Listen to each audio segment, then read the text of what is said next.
marrani dandi wallo ke kan ke rabasa oni lalu samin balon yada kan ke nakasa tula marrani dandi wallo ijar sadanga keti tula marrani dandi wallo sima afrika amure tula marrani dandi magaalaa Kamisee keessatti egaa waldaan dargaggoota caffee hojii gamtaa erga damee banatee waggaa 2 lakkoofsee jira. Har'a immoo riiformiidhaaf dhufee jira. Caasaa haaraa filatee jira.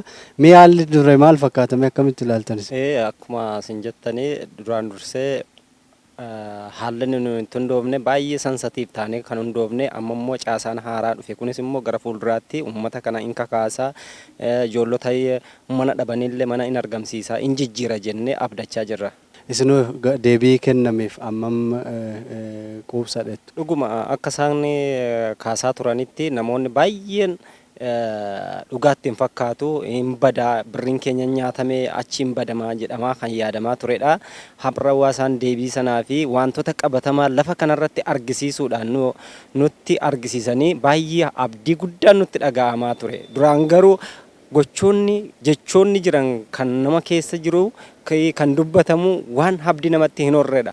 Har'a garuu lafa qabatee waan arginee fi gara fuulduraatti wanti kun nu gammachiisa jedheen gammada. Kamisee irrattis hojii adda addaa hojjechuuf waldaan keenya karoorfatee jira. Karoora sanas immoo waltajjii irratti obbo Kennaan dhiyeessaa turani.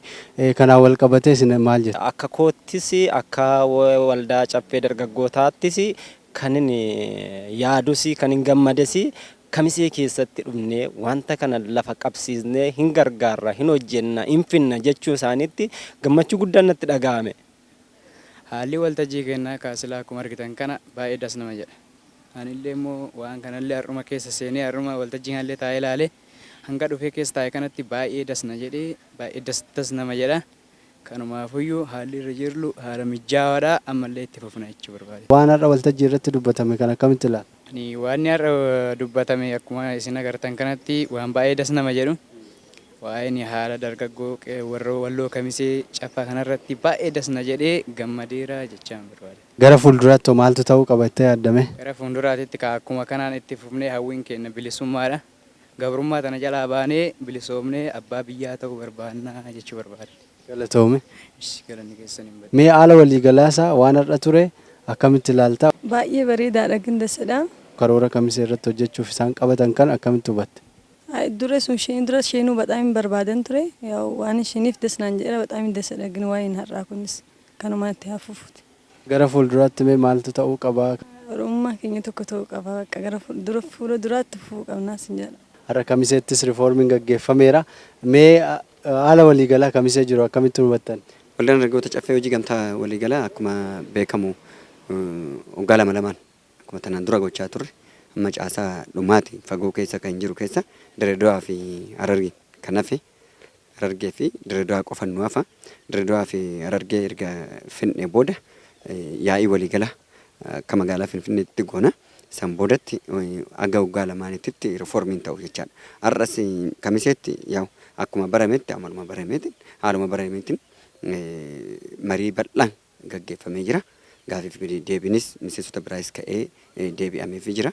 Akkasumas immoo riiformiin gaggeessitoota guutuu godhannee jirra.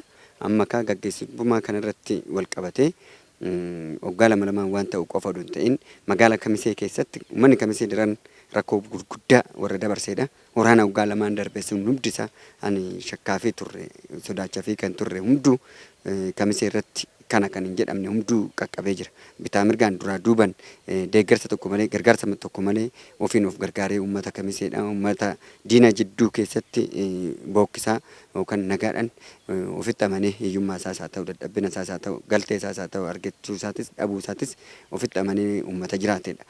Haa ta'u malee immoo nuti waldaan keenya akka waldaa keenyatti jalqabaatti irratti qaqqabnee jirra. Ammas taanaan immoo yaa jajjabeessuun dirqama waan ta'eef jajjabeessuudhaanis wal qabatee walumaan taanee dhufnee har'a marii guddaadhaan abbootiin gadaatis bakka jiranitti waliin taanee jirra. Bifa gaariidhaan finnee jirra. Amma garuu maalinni akkuma barametti uummanni keenya barsiisummaadhaan Oromiyaa irraa qaamolee baay'ee dhufee asitti barsiisaa jira. Hojiidhaan waan adda addaatiin as baay'eetu jira.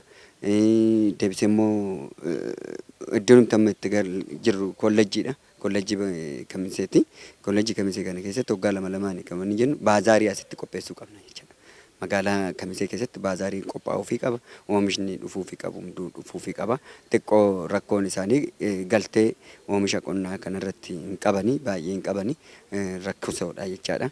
Akkuma agarreen ifattis bayyuu akkuma beektu kombolcha irraa waggaa dhufnu amma akka sodaachaa of shakkaa deeman amma akka nuuf sodaachaa turan waggaa nu kaleessa waggaa nu eeganii nu fidanirre baay'ee nuuf sodaachaa turan jechaadha dargaggeessas. Kanaafuu agareen nama ta'een kamiseen jaalala guddaa qabdi. Nus immoo akkasumatti mee jabeessinee hojii hunda keenyaa ta'u faana dhaabbannu walaa gargaarru haa deeggarru. Uummanni kun uummata xiqqoo balaa adda addaa keessa karaa adda addaatiin anheeruun dhuumenis namni dhuumuunis kan lafti ishii akkaataa teessoo lafa ishii dhuumuunis rakkoo keessa uummata jirudha waan ta'eef kanaan wal qabatee nus otuu itti yaadne an jedhu na keessatti deddeebi'aa jira. Kanaaf kamisee irrattis waldaa keenya bal'inaan ciminaan gadi utubnee jirra jechaadha danda'ama.